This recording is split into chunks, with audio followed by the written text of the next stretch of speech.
Hollywood light sides. The funny fat men of comedy. Unless you're a real square, you like seeing funny fat guys doing funny things. Since movies began, there was always the funny fat guy who was the signature one. The trend continued into the TV age. There was always at least one active fat guy in comedy who was a superstar. Sadly, since the death of Chris Farley, there really hasn't been another super famous fat guy in comedy. I've got nothing against Jack Black or Kevin James, but neither one of them are that fat, and they're not always funny. John Goodman is mostly a dramatic actor. Guys like them are just a bit on the hefty side and often amusing. Before I go any further, I say fat man or fat guy in the most affectionate way possible. I love these people, and I'm not putting them down. Obese has always been a terrible word. That makes it sound like someone needs to be moved with a forklift. Portly, in my mind, generally applies to little fat guys. Chubby could be acceptable, but babies are chubby. And overweight is a relative term. A good-looking woman who weighs 2 pounds more than she thinks she should considers herself overweight. No, I'm afraid fat is the only word to use here. Get used to hearing it a lot in this video. The funny fat guys I honor in this video include Roscoe Fatty Arbuckle, Oliver Hardy, Curly Howard, Lou Costello, Jackie Gleason, John Belushi, John Candy, Chris Farley,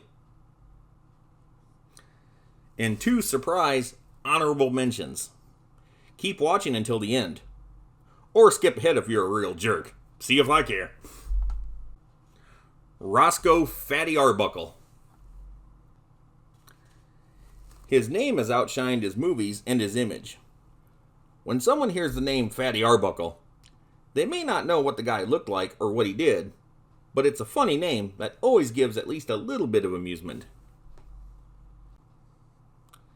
A lot of people today may not realize that, in his time, Fatty Arbuckle was about as famous as you could get in the world of movie stars. He started in 1909, but really got famous in 1913 when he became a star in the Keystone Cops movies. He did other films too, but his work in the Keystone Cops broke him out large. The Keystone Cops movies are cool. Even if you're someone who is not a great fan of silent movies, like me, you'll like the Keystone Cops. They did the most impressive, dangerous stunts, and their shows are filled with slapstick nonsense. Anyone can watch them and get it. Several decades before there was Police Academy, there was the Keystone Cops. Although the real Keystone Cops movies ended in 1917, Fatty remained a big star until a scandal destroyed his career in 1921. More on that in a little bit. Roscoe hated his nickname Fatty. He was self-conscious about his weight, and he hated the nickname since his school days. But it's how he got work, so he went with it. He didn't want people to call him that off-screen, though, and insisted on Roscoe. I don't believe any of his true fans, though, meant anything bad at all by calling him Fatty. Despite being husky, he was incredibly agile and physical. He never used his weight alone to get laughs. He didn't just get stuck in a doorway or a chair or anything like that. Being heavy was part of his appeal, but he did a lot more with his facial expressions and took pratfalls and such. Fatty was actually a very good comedian. He was also an excellent singer, although no one watching the silent movies would ever know.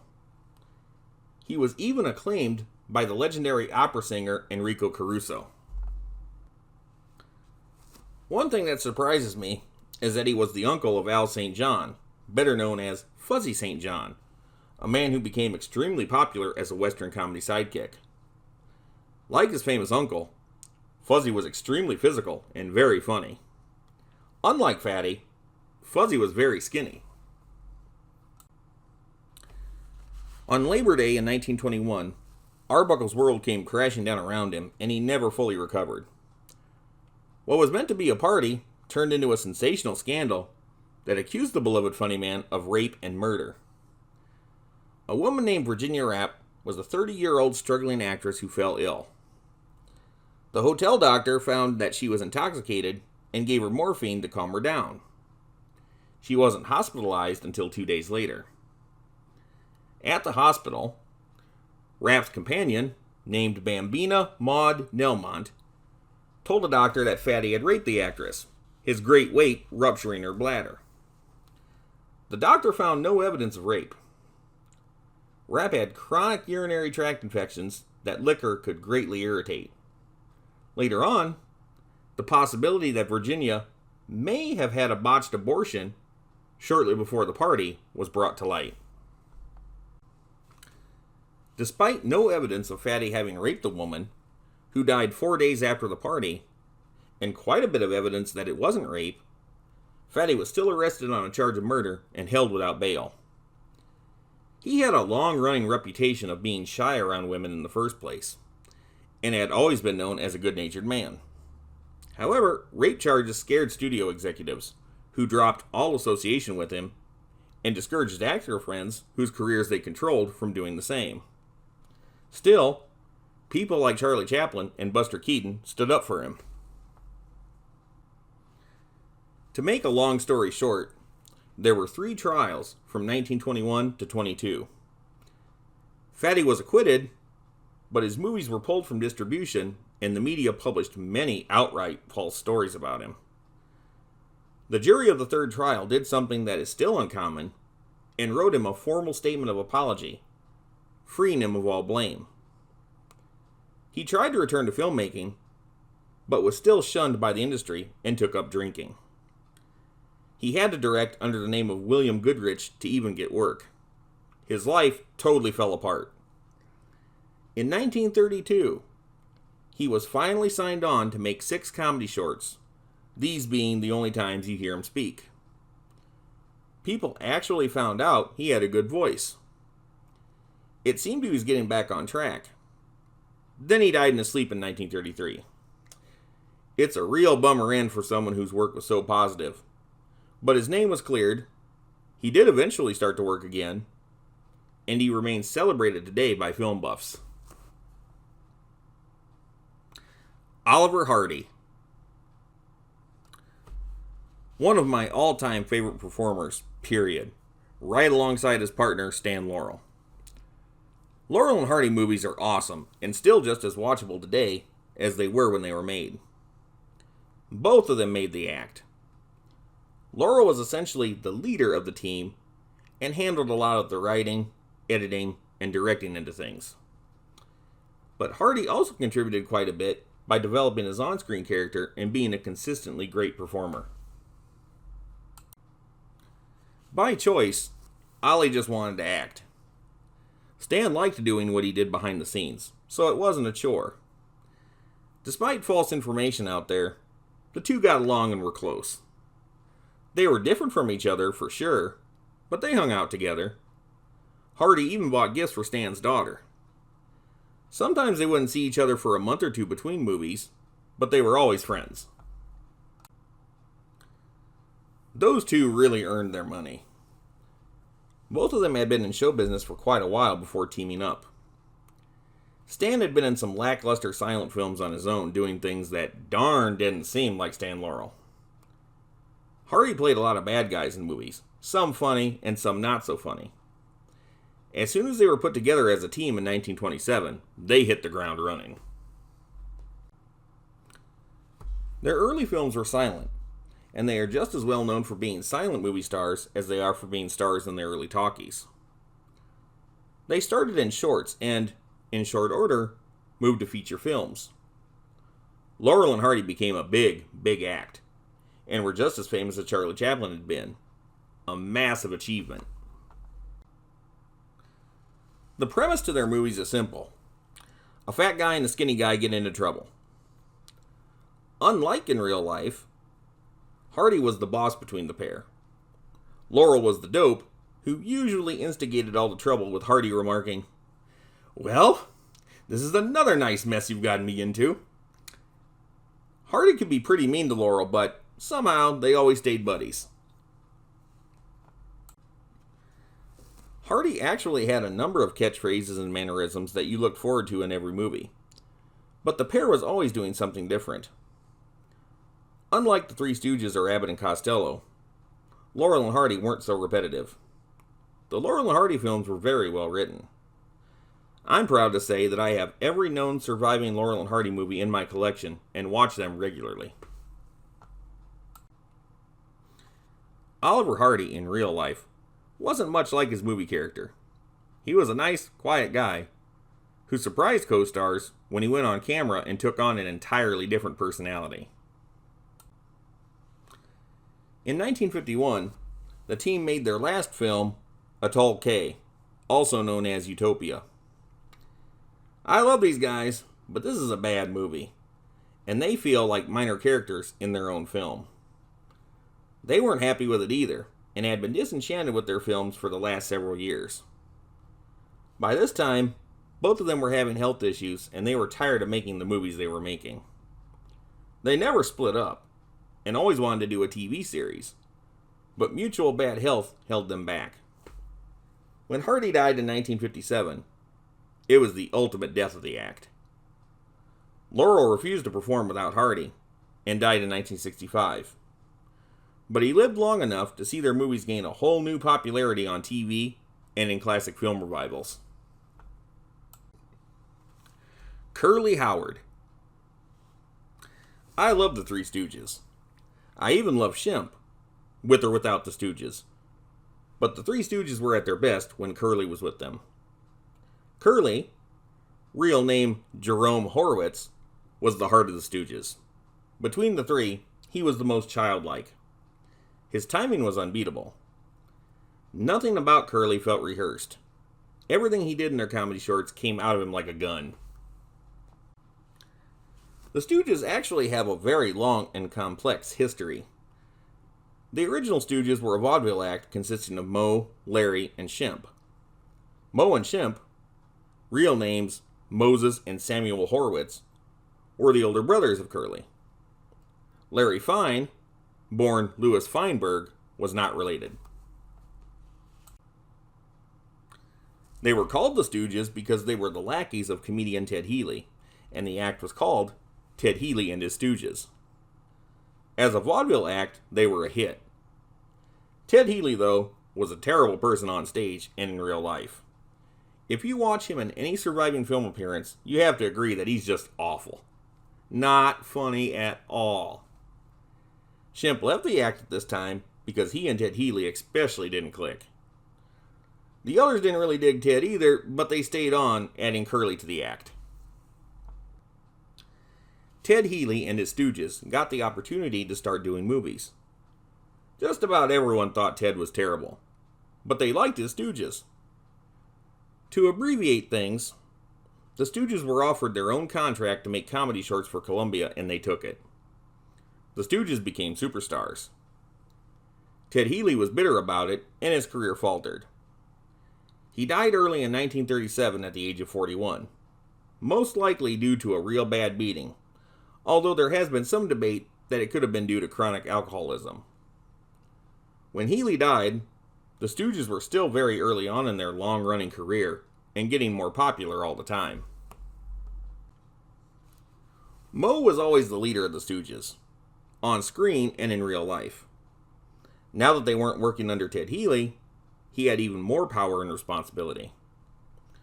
Curly, between the three of them, was the dumbest of them all, with Larry being a mid-range idiot. To make them all easily identifiable, each one had a different look. Moe had a bowl cut, Larry had long frizzy hair and was balding, while Curly was completely bald. Curly was also the fat one, although he was relatively slimmer in the early days and gained more weight as time went on. Unlike a lot of fat guy comedians, Curly was always very charged up and extremely physically active. He moved quick and he acted quick. There wasn't anything slow or schmutzy with him. Curly even spun around on the floor in circles, all while making weird, high-pitched sounds. Curly was a nice guy in real life. Reserved, but he wasn't settled like his brothers. He liked women, he liked drinking, and he liked spending money. He was married 4 times and had 2 children. He had a great fondness for dogs and took in many strays.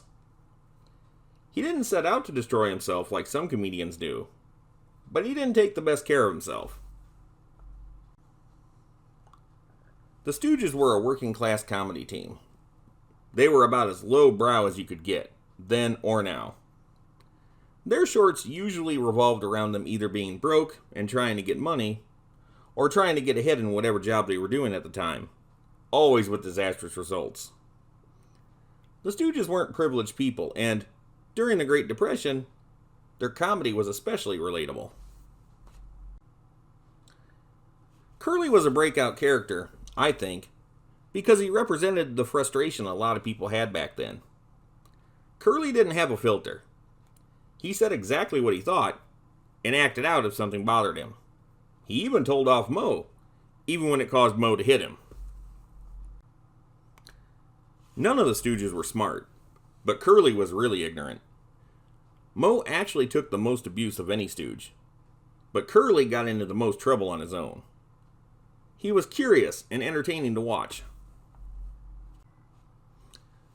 In May of 1946, Curly suffered a massive stroke that ended his show business career. Brother Shemp was brought into the team, once again, as Curly's temporary replacement, but Curly would never be able to sufficiently perform again. Curly died in 1952. Shemp Howard had actually been a successful film actor on his own at this time, and when he joined the Stooges, it was considered a big deal. Shemp was good, but his character was entirely different than Curly. His look was closer to Moe. The Shemp shorts still divide Stooges fans. I still like the Shemp shorts, but not as much as the Curly shorts. Shemp's era also suffered from budget cuts during the later entries and the too frequent reuse of old footage. Things that weren't his fault. When Shemp died in 1955, Moe made sure to replace him with Curly-like performers to capture that early magic. Joe Besser was a terrible fit, although I like him in other projects. Curly Joe Dorito was meant to be a more direct imitation of Curly, although he didn't have any of Curly's energy. Straight up, when Curly dropped out in 1946, the Stooges took a hit that they never fully recovered from. Fired. Lou Costello. I really don't belong to the McCoy clan. One half of Abbott and Costello, one of the most famous radio, movie, and TV comedy teams of all time. Well, his grandpa is who I think he is. He may be worth like millions. The Stooges, they were pretty lowbrow. Millions? I'm Bud your age, Abbott I was get the 10%. tall, skinny, straight man. 10% of millions. Lou Costello was the short, crazy, fat man. I mean, after all, who did you sign a contract with? Bud was often mean to Lou, Hiya, but for stranger! good reason. Shake hands with a McCoy! Lou could be an irritant. He was tripped over at. They started in 1935 as a vaudeville act. In 1938, they started in radio. Radio defined their act, and Lou Costello's character like nothing else. Their regular voices, believe it or not, sounded a lot alike. Something had to be done to distinguish the two characters for listeners. Lou affected a high-pitched, childlike voice, and that was it. Shortly after, they did their famous baseball routine, Who's on First, for the first time, and that was it. Lou couldn't escape his new voice now. In 1940, they got their own radio show, and this really marked the beginning of the team's hot streak. The 40s and 50s were their decades. That same year, they started making movies.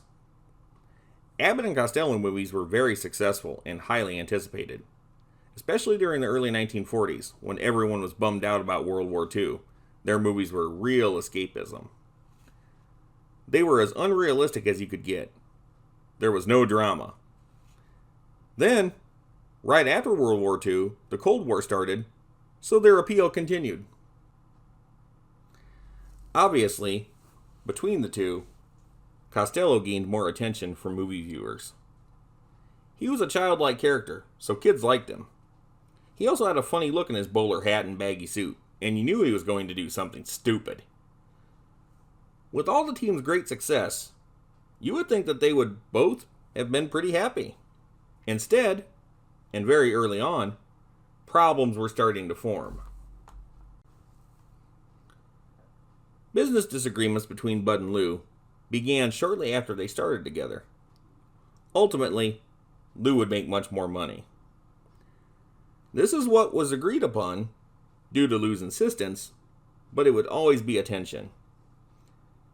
In early 1943, Lou had a bad attack of rheumatic fever and was unable to work for 6 months. Shortly after that, Lou's infant son, Lou Jr., died of accidental drowning in a swimming pool. This affected Lou for the rest of his life, and his off-screen personality was noticeably darker. At public functions, it was known to everyone that Bud, in reality, was much nicer, where Lou, the more likable one on screen, was not as cool. In 1945, Abbott hired a maid that Costello had just fired, straining their relationship further. Costello wanted to split up the team, but they were under contract, and after a while, it sort of blew over.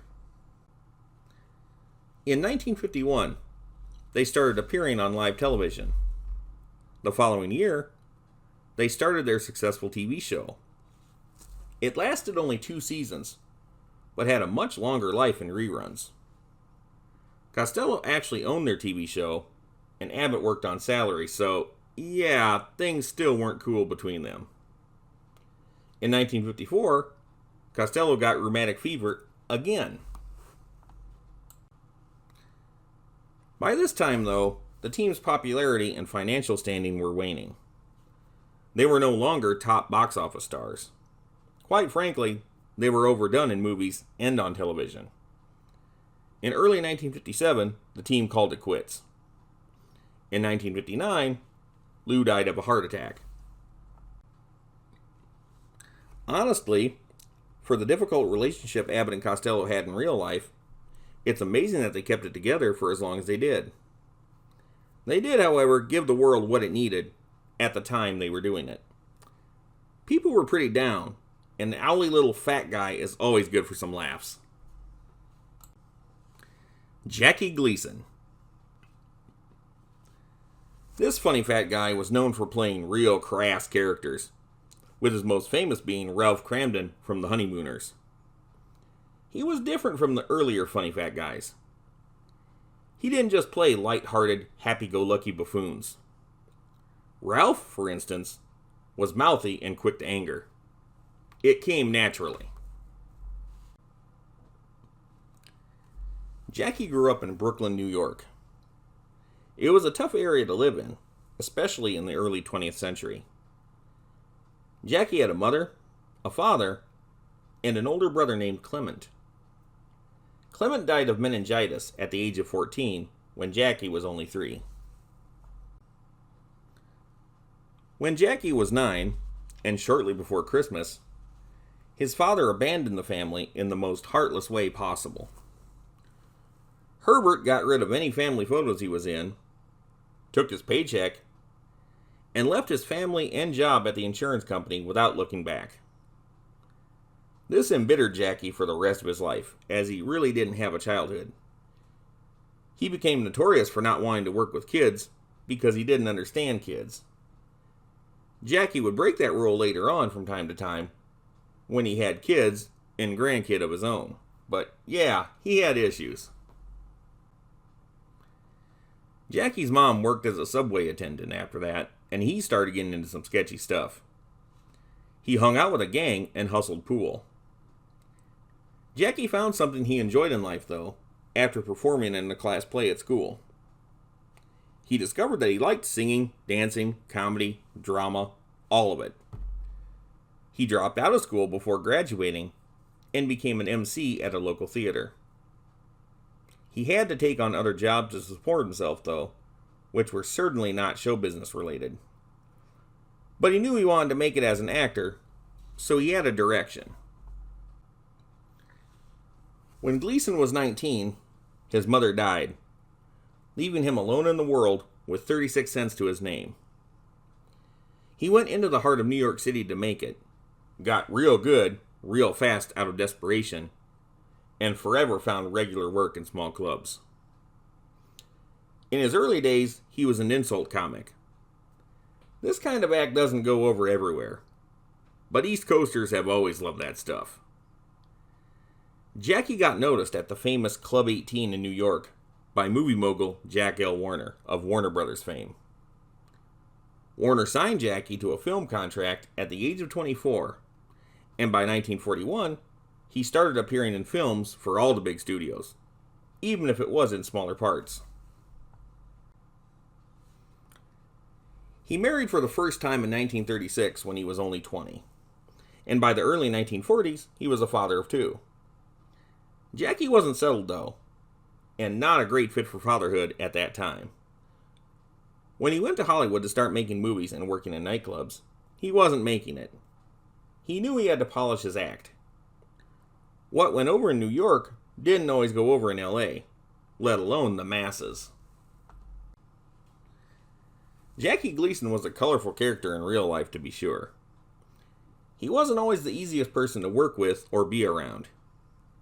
He married 3 times. He also took a deep interest in weird stuff like UFOs and the paranormal. On top of that, he didn't take good care of himself health-wise. He ate too much, drank too much, and didn't exercise. Despite this, he was far from lazy and worked constantly until he couldn't.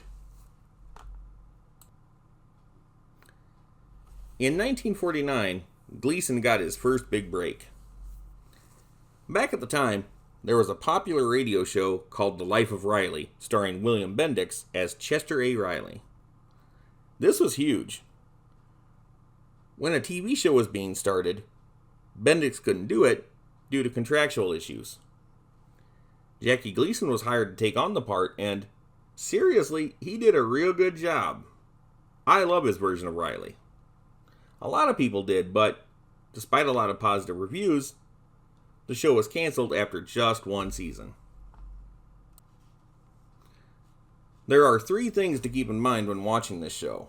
1, Jackie was noticeably slimmer at the time, although you could still call him chubby. 2, he was only 33, although he was playing the middle-aged father of a teenage girl. 3, he is incredibly toned down compared to his later character of Ralph Cramden. Chester A. Riley had a softer side, even though he was a clod. Peg Riley, his wife, was treated much better than Alice Cramden. This proves that Jackie Gleason was actually a very good actor with some range. Although he could be very physical, he wasn't a physical comedian in the way of Fatty Arbuckle, Oliver Hardy, Curly Howard, or Lou Costello. There was a great amount of pathos in his characters. They felt like real people, but they could still make you laugh. When the Riley Show ended in 1950, Jackie still found regular work on television. He became the host of the variety show Cavalcade of Stars that year. Before Jackie started his time on Cavalcade, it wasn't doing too good. But when he became permanent host, he was more or less the showrunner. He developed funny characters for sketches, organized big dance numbers, and really made the show a hit. In 1952, the show moved from the struggling Dumont network to the more prominent CBS network. It was retitled The Jackie Gleason Show, and the rest is history. In this form, the super popular show lasted 5 seasons. He had 2 major sketches that everyone knew: Joe the Bartender and The Honeymooners. Joe the Bartender is cool. He was a friendly character in a world away from Ralph Cramden's personality. A supporting character in those skits was Crazy Guggenheim, a funny-talking loony played by Frank Fontaine, who could sing like nobody's business. The Honeymooners was something different. It was blue-collar comedy before that became a term. It was called The Honeymooners as a misnomer because they weren't. Ralph and Alice Cramden were well into their marriage. They were sort of stuck in life. Ralph worked as a bus driver and dealt with surly people all day. When he got home, he was surly towards Alice. Ralph tried endless get-rich-quick schemes, but couldn't follow through. The reason the Cramdens were poor was really a combination of two factors: their station in life and Ralph's own stupidity. He did some pretty dumb things. Ralph's friend and sidekick was Ed Norton, a sewer worker. Ed, the skinny one, was more like a kid. They made about the same money at their jobs, but Norton and his wife Trixie lived better. Where the Cramdens had a dingy apartment and not much in the way of stuff, the Nortons had a much nicer apartment with furniture and appliances, including a TV. Ralph could have had those things too, but he was bad with money and wasted it on stupid things.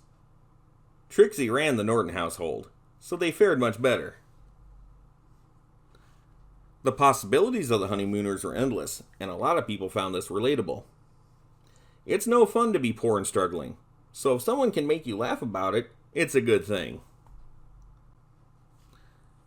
The honeymooners were so popular that in 1955, Gleason suspended the variety show and made The Honeymooners a half-hour sitcom.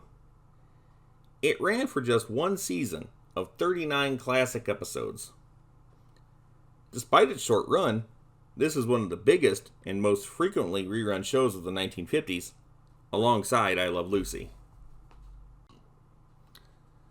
In 1956, Gleason resumed the Jackie Gleason Show, and the Honeymooner sketches did indeed return.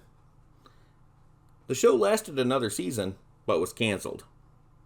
In 1958, he tried a half-hour version of the show with Buddy Hackett as a sidekick, but it failed in early 1959. His TV work after this was hit and miss, but he started developing an interesting movie career. In 1961, Gleason played the real-life Minnesota Fats in the movie The Hustler. The movie was a major hit, and the acting quality of Gleason's performance blew a lot of people away. This was cool, and even though Gleason was a multi-talent, it ensured that he wasn't typecast as Ralph Cramden. There were other movies after this, and from 1966 to 1970, he had another hit version of The Jackie Gleason Show. The coolest thing he did in his later years, though, had to be Sheriff Buford T. Justice in the Smokey and the Bandit movies. The first of these was in 1977. Smokey was a good old boy from Texas. He was cantankerous, he swore, and he was a bigot, among other things. But he was extremely funny. This character dived headlong into failure. He was so persistent in his pursuit of the bandit that it was almost admirable. Smokey took a lot of abuse, but he deserved it. There were really three big parts to Jackie's career: the Jackie Gleason Show with the Honeymooners, The Hustler, and Smokey and the Bandit. Smokey and the Bandit opened Jackie Gleason to a younger generation of comedy fans, as well as a different audience. This was good old boy humor. Rural America loved it. People in the Midwest and the South especially loved the first movie. This wasn't aimed towards East Coasters or West Coasters like his earlier work had been. Jackie took what could have been a negative character and made him very funny to laugh at, even cool in some of his delivery. There were 2 sequels of lesser quality, with part 3 being just terrible. But Jackie was still good in all of them. His performances even made the movies a marketable franchise with toys, popular soundtrack records, and other things. There were other hit movies during and after his time as Smokey, but Gleason's bad health caught up with him in 1987, and he died at age 71. This was big news at the time, because so many people of all ages, from little kids like me to my great aunts and uncles, loved his work. There was a likability to his characters, even if they were jerks. You could still see that they were people, even if they had bad qualities, and that's what a real actor gives to his characters.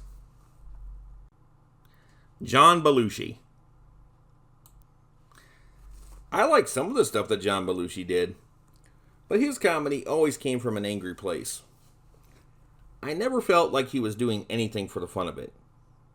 He had a miserable attitude in real life, a bad drug problem, and ultimately he died an early death at the age of 33. That's fine if you're a controversial rock star, not so good if you're a comedian. John started his career in improv. From Second City, he was selected as a cast member for Saturday Night Live in 1975, and the rest is history. Throughout his 4 seasons on the show, he was fired and rehired a number of times. John was pretty erratic. Part of it was drugs, for sure, and part of it was ego.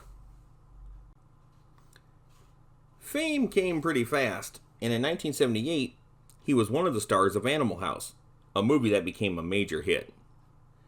He appeared in a couple movies after this that weren't as big, but his luck would soon change. In 1979, after the 4th season of Saturday Night Live, John left to concentrate on movies. His first major movie after this was 1941 in 1979. This movie is falsely believed to have been a bomb, but in fact, it wasn't. It actually generated a good profit, but it didn't do as stellar as most Steven Spielberg movies did at the time. Critics were harsh. The movie later developed a cult following. His next movie, though, was undeniably a hit. The Blues Brothers came out in 1980. Based on the earlier skit from Saturday Night Live, and already a successful recording act, the movie became a comedy classic of the 1980s. He did 2 movies after this, and although they weren't bombs by any means, they couldn't outshine the Blues Brothers. In early 1982, John died of a drug overdose. He was the first cast member from Saturday Night Live to die, and it was quite a scandal. The notoriety of his death only added to his fame. John Candy. This guy was like a hero to me. When he died in 1994, at the age of 43, I took it very hard. I didn't know him personally, but as a teenager who grew up watching him on TV and in movies, it was a loss. When John Candy came out with a new movie, it was an event for my household. John Candy was funny, not because he was fat, but because he had actual acting talent. He could have been bone skinny and still funny. However, being heavy added another element of comedy appeal that you just couldn't overlook. It was an easy laugh, and I think anything you can do to make someone laugh is a good thing. He had the ability to take on entirely different personas and make you think he was other people. The standard John Candy film character, though, was a guy who was friendly, likable, and somewhat subtle. Things would happen, though, and his reactions were priceless. What was great about John Candy's comedy is that he appealed to adults as much as kids. Some stuff he did was for a more grown-up audience, but the different costumes and funny voices gave kids a charge. It was easy for him to be family-friendly, because he never did anything that dirty anyway. John was Canadian, and started his career doing improv, plays, and children's TV. In 1976, he got his first big break in the sketch comedy series SCTV. He played a lot of characters, and they were all different and funny. His signature character on the show was Johnny LaRue, an unscrupulous TV personality. Seriously, out of all the characters he did, this is my least favorite. I could take or leave Johnny LaRue.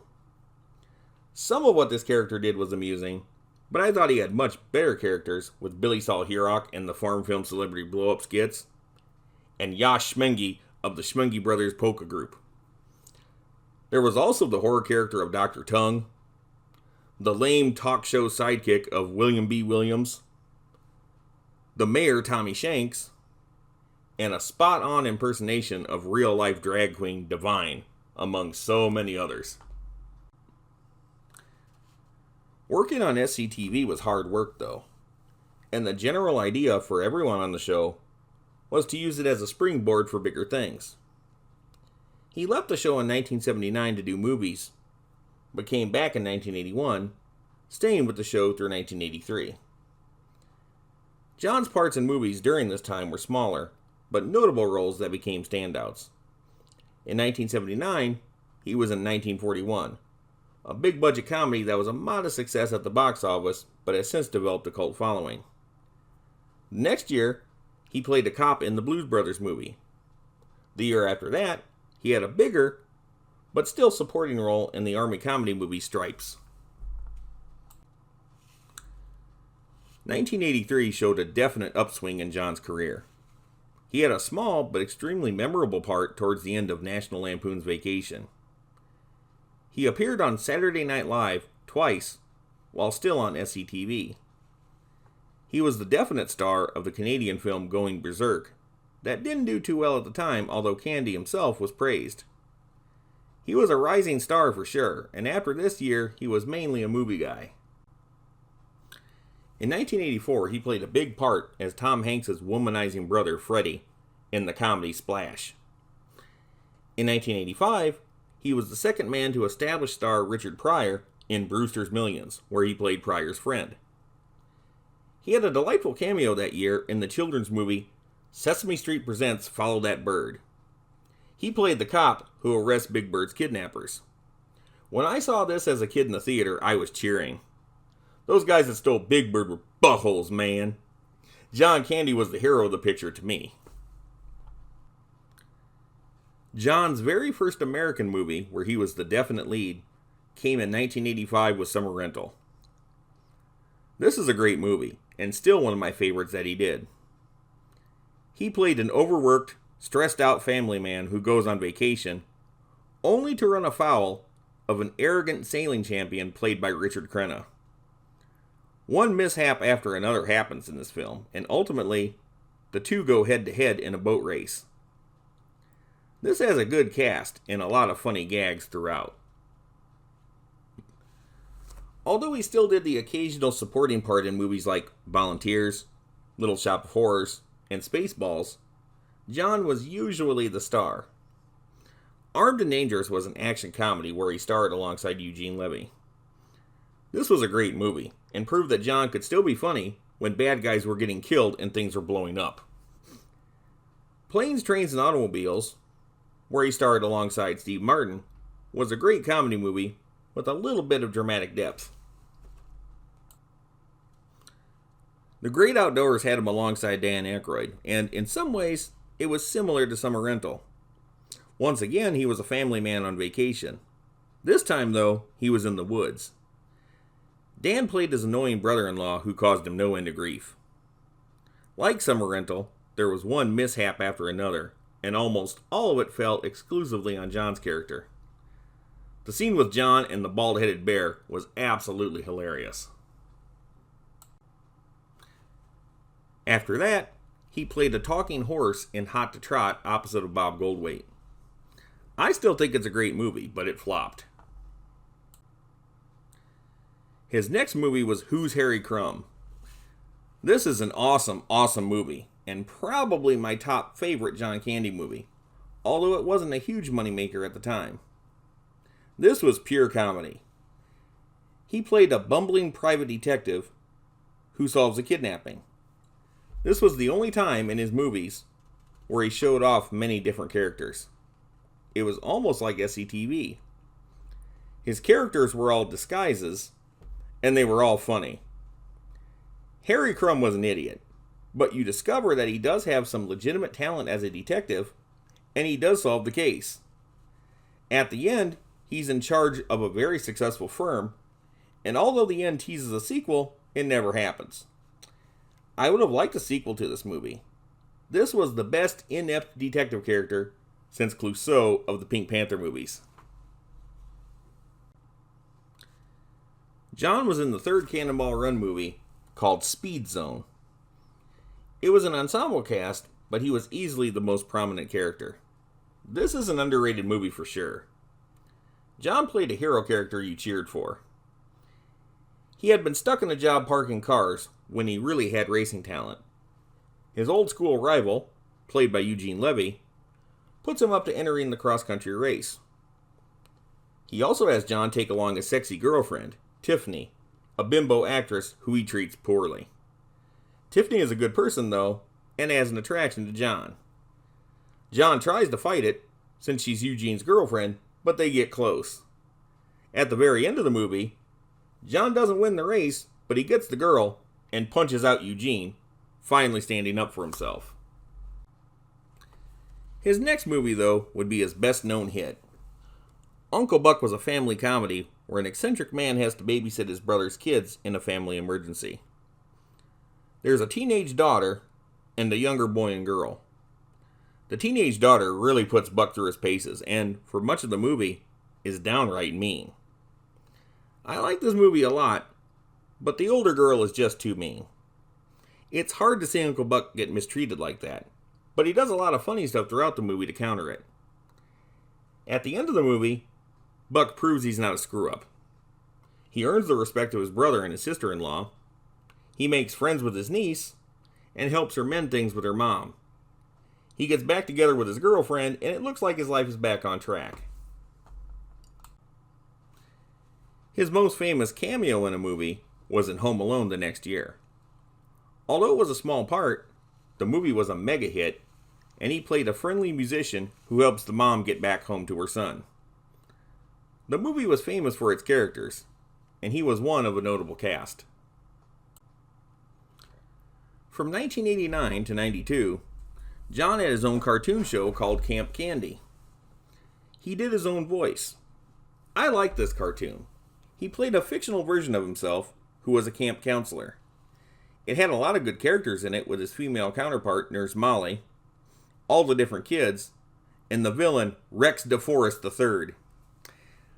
I liked it when John appeared in live action segments at the end telling you about nature stuff.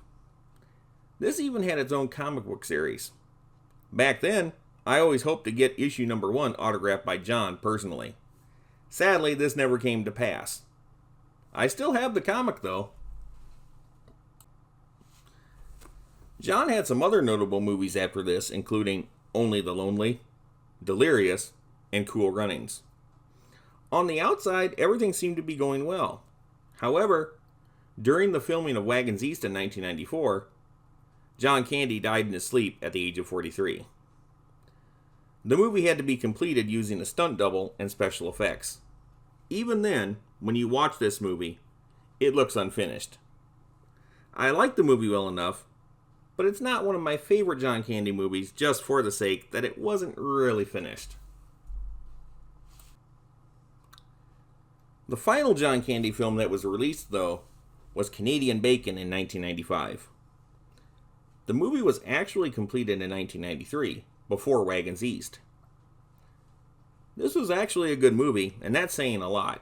It was written and directed by Michael Moore, and I generally don't like his stuff, but this movie had a clever story and a good cast. In the movie, the president starts a ruckus with Canada as a diversionary tactic. I know, right? Absolutely no relevance today. Yeah. Comedy movies have never been the same since John Candy died, and he is definitely missed. It's amazing, though, how his movies and his humor hold up all these years later. Chris Farley. I really love Chris Farley. He was just getting started during John Candy's later years, so for a while, there were 2 Fat Funny Men superstars. They're both great, but they're entirely different from each other. Chris Farley was high energy funny. He was a talented comedian, but he didn't have John's acting talent. In Farley's later years, though, he was becoming a better actor and started developing great timing and facial expressions. There was also a bit more emotional depth to his later movie characters. For the most part, though, Chris Farley's comedy was just off-the-wall nuts and totally delightful.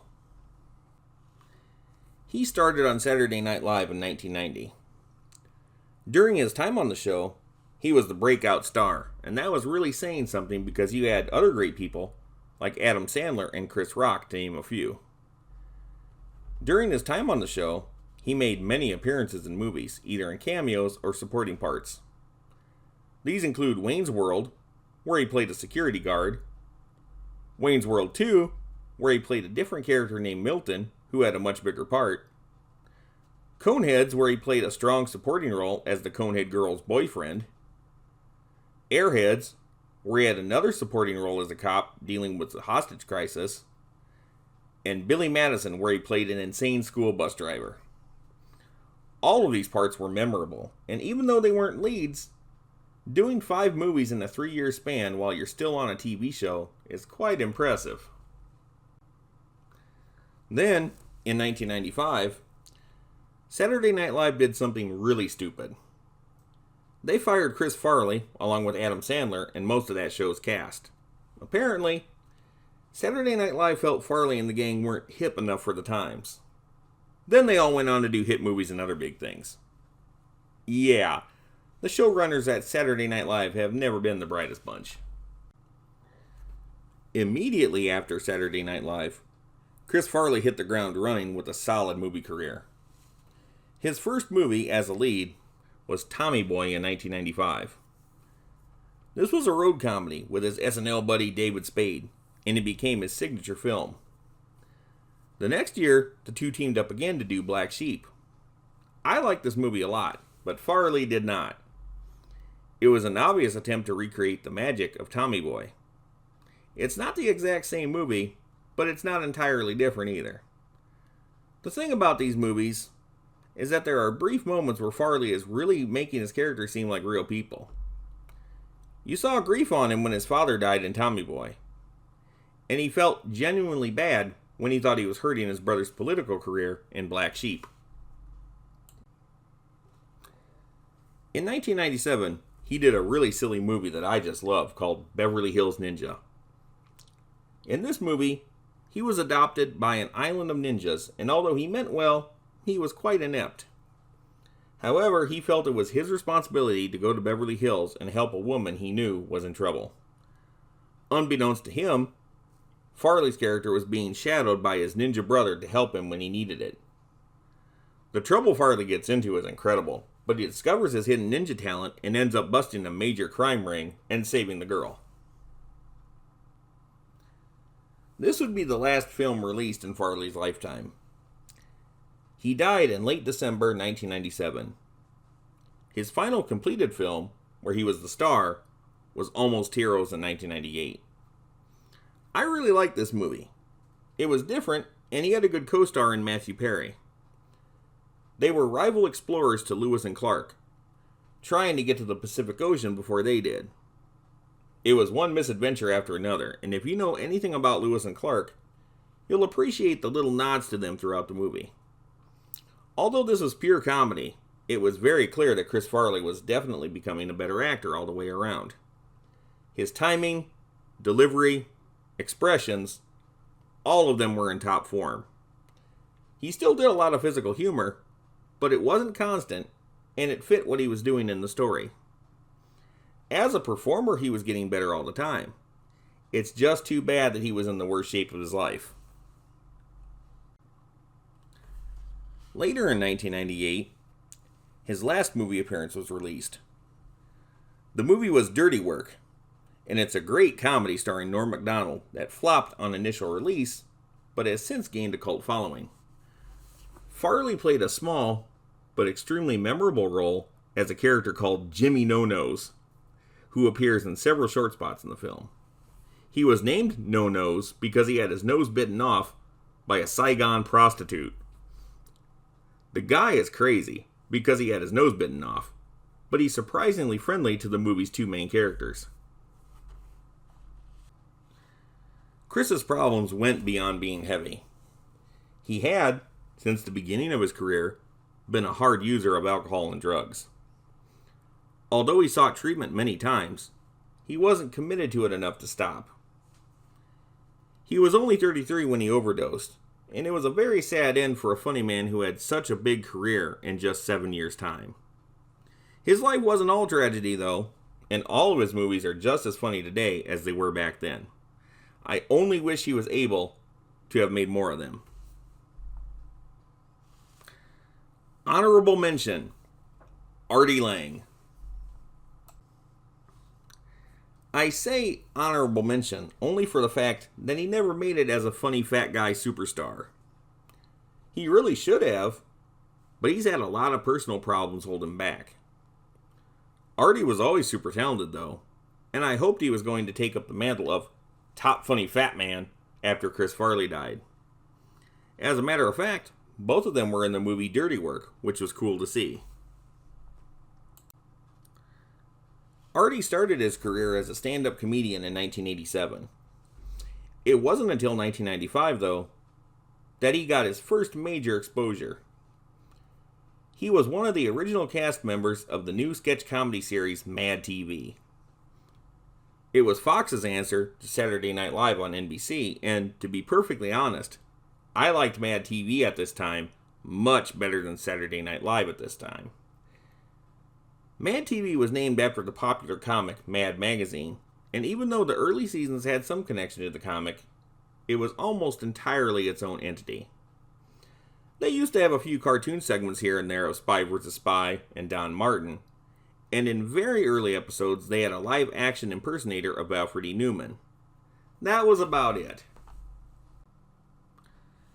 Artie Lang was the funny fat guy of the show. Like the rest of the cast, he did a lot of funny characters. I thought he was great and added a lot to Mad TV. However, right from the start, Artie derailed. The money he was getting paid for being on the show fueled his cocaine habit. After only 9 episodes had been filmed, he attempted suicide for the first time. He was discovered by his co-stars and taken to intensive care. Artie immediately went into rehab, and everyone on the show, including producer Quincy Jones, was supportive of him at this time.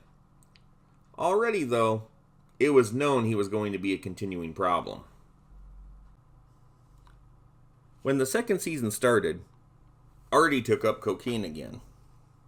In less than 4 months, his time on the show ended. Artie's agent and the cast and crew of Mad TV tried an intervention that didn't go well. In fact, it led to a big public scene that got him arrested. He did a little jail time, went to a psychiatric hospital, but it was clear that he was going to be a liability. Hence, he was not brought back for season 3. For the rest of season 2, Artie was replaced by Pablo Francisco. He was an extremely good comedian and impressionist, and I liked him a lot. Still, Mad TV took a hit that they would never recover from. From season 3 on, the show was good for its parts, but it wasn't the same show as the first 2 seasons, and there is quite a bit I can dismiss. Artie was still liked by the Mad TV show, though, and made guest appearances on the 5th, 10th, and 14th seasons. In 1997, Norm Macdonald approached him to co-star in his movie Dirty Work. This was a great, funny movie, and surprisingly, it was directed by Bob Saget. Based on Saget's work in Full House and America's Funniest Home Videos, it's hard to believe that he directed such a wild comedy, but he did. This rejuvenated Artie's career, and a lot more parts opened up for him. He had parts in the movies Mystery Men, The Bachelor, The Fourth Floor, and Lost and Found. His parts in The Bachelor and Lost and Found were especially notable, and it seemed like he was on his way to bigger things. When Dirty Work was released in 1998, it didn't do well. I don't understand why. Everything about it was funny and awesome. A lot of people must feel like I do because it developed a strong following afterwards. As a matter of fact, shortly before Norm Macdonald died, there was talk of a sequel. In 1999, Artie was added to the cast of Norm Macdonald's sitcom, The Norm Show, playing Norm's half-brother, an idea that was lifted from Dirty Work. The series lasted for 3 seasons, but for some reason, there isn't a lot of fanfare behind it. I saw it and liked it. The show had a good cast, and it was funny. But in 2001, it was over. Around the time Norm was still on, Artie was getting darker and edgier with his stand-up act. He was getting real dreary. That same year, he became a regular on The Howard Stern Show, Artie's greatest popularity came with being a Howard Stern sidekick. His stand-up career got bigger, and he was playing better venues. The fan response to Artie on Howard Stern was incredible. In 2006, he came out with his own movie, Artie Lange's Beer League. I thought it was funny, but it was a box office failure and got a lot of bad reviews. My only complaint is that, at times, I thought it went out of its way to be crude. It's better to keep dirty words as a seasoning rather than a meal. In late 2009, Artie left the Howard Stern Show.